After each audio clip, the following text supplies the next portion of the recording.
Peace. What's good, guys? How's it going? Hope you guys are doing well. Let's talk about and discuss Impact Wrestling for September the 1st, 2022. This was a really fun, solid show. This was the first of two tapings from last week's Lone Star show that they did last week. Please hit the like button, hit the subscribe button, and comment down below. We kicked the night off with the first match of the night, that being the Good Brothers featuring Doc Gallows and Carl Anderson versus Matt Taven and Mike Bennett, aka Honor No More, for the Impact World Tag Team Championships. Maria was banned from ringside.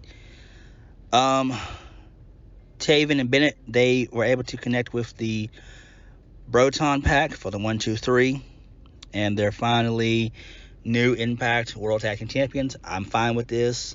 This is decent. We know that the Good Brothers are headed off to New Japan for a little while. I doubt they'll probably go back to Impact. I'm pretty sure Triple H is probably going to give them a phone call and probably try to get them onto the main roster once they have finished their stuff with New Japan. So I'm fine with that. It's interesting to see what they're going to do with the tag division going forward now that Honor No More is tag team champions. Moving on. So we come back from commercial. Matt Taven and Bennett, they reunite with their allies Honor No More to celebrate their monumental victory. Honor No More leader Eddie Edwards, he tells them that the reaping the rewards of choosing the right side in this war, and then Edwards still has his doubts about PCO, but Vincent steps in and says, look, he'll take care of it. And then Maria, she reveals that she'll be in Kenny King's corner when he faces off against Mike Bailey for the X Division Championship.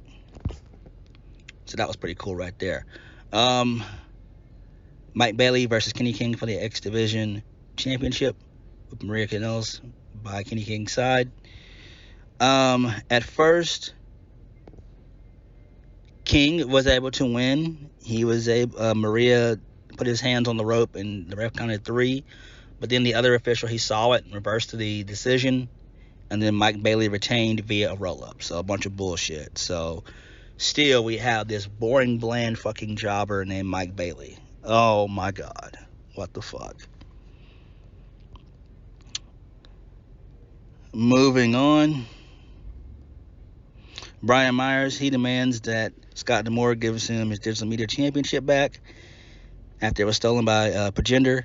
And then out of nowhere, Pagender attacks Myers from behind, and then he lays the championship by his side. Who cares?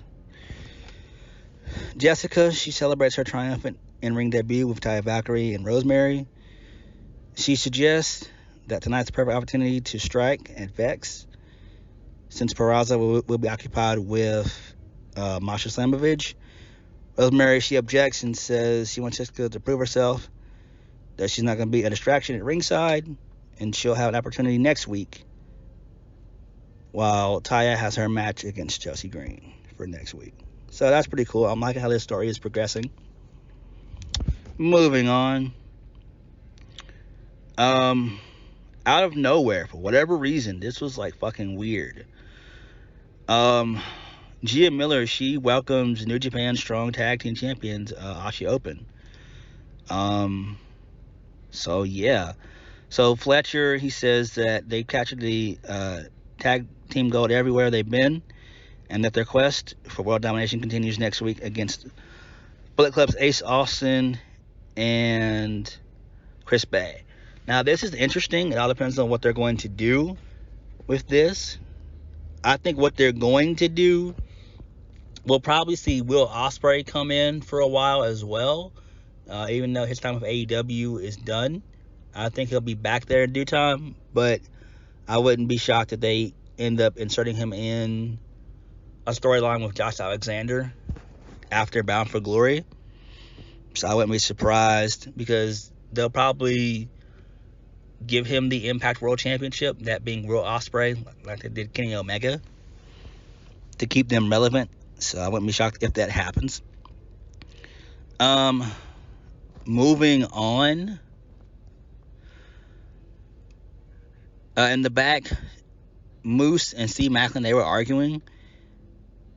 And then Maclin tells him he doesn't care about the past to Moose, and he says it's every man for himself in the barbed wire massacre, and they're going to take out Callahan once and for all, which is what Moose wanted all along, basically.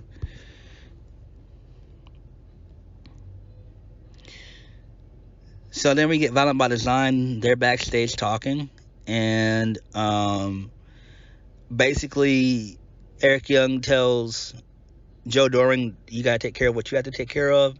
Mad respect. And then he tells Diener that he's leaving and that it's time for him to choose whether, it's up to him whether he follows or not. So for those of you that don't know, Joe Doring has brain cancer. So he's in my thoughts and prayers. He's in our thoughts and prayers. And I hope that he recovers from this and he pulls through this. Because that's real serious. So I'm glad that they made a little bit light of issue on that. So I thought that was smart. They probably will keep Diener around. Now, who I think they could add and bring in Doring's absence is Madman Fulton. We haven't seen him in a while. I think we haven't seen him in about 4 or 5 months. So he probably could align himself with Violent by Design. And then, hopefully and prayerfully, Doring is able to recover and pull through this. And then we could have him back in with Violent by Design along with Madman Fulton. That would be fucking awesome right there. That visual of Fulton along with Doring, Diener, and Eric Young, that'd be fucking awesome. My bad, lost my train of thought right there. Apologize for that.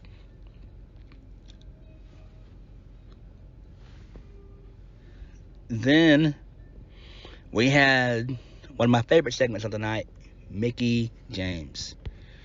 So Mickie James, she comes out, she gives a heartfelt promo. She says that she loves spending half of her life in the business, but the last few years have been an emotional whirlwind. Mickie thanks the fans for always inspiring her and empowering her after losing the Knockouts World Championship to Tasha Steelz and being defeated by Chelsea Green. Mickie began to doubt herself, but Mickie, she revealed that she's not retiring because she wants to prove that she can go toe-to-toe with the best. Mickie announces an Upper Challenge series with the goal of earning a Knockouts World Championship opportunity. If she loses a match, she'll go home for good. So she announced this is her last rodeo. And I fucking love this. This is tremendous. Tremendous right here.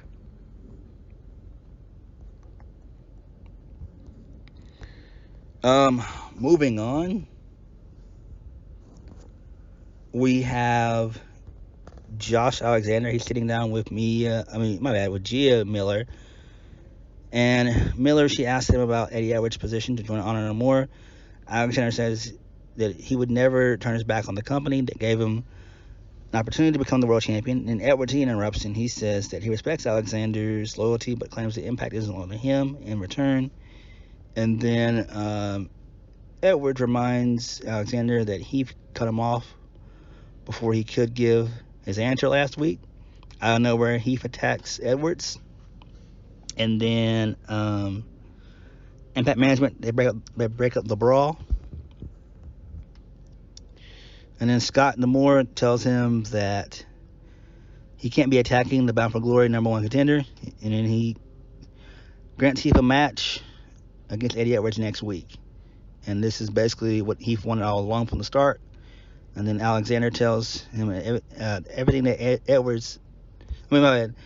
He tells Alexander that everything that Edwards is saying is BS. And then Alexander admits that it's not the case because Heath did, in fact, cut him off last week.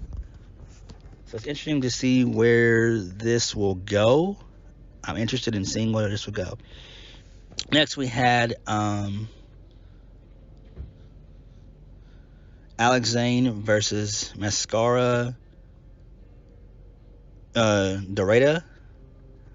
He looked like Lindsay Dorado or Grand Metalik, and I'm trying to figure out who it is. But he won. Dorada, he won. So that was pretty cool. And he'll take on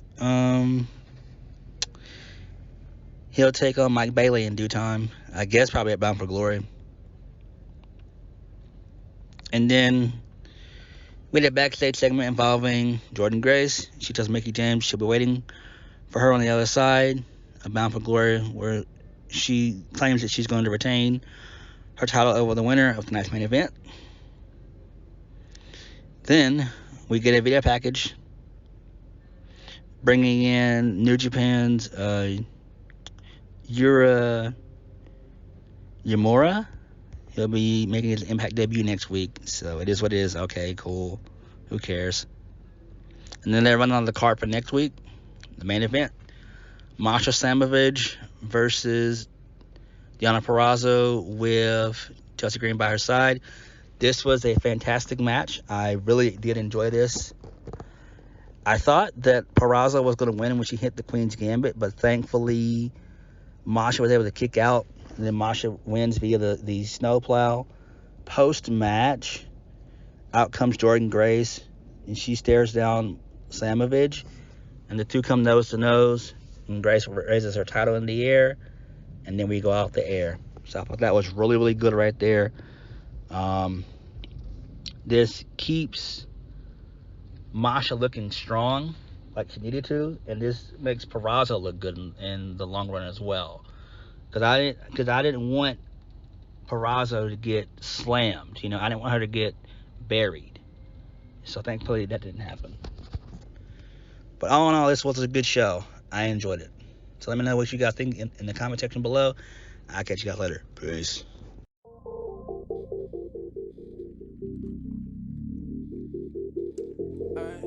To the end.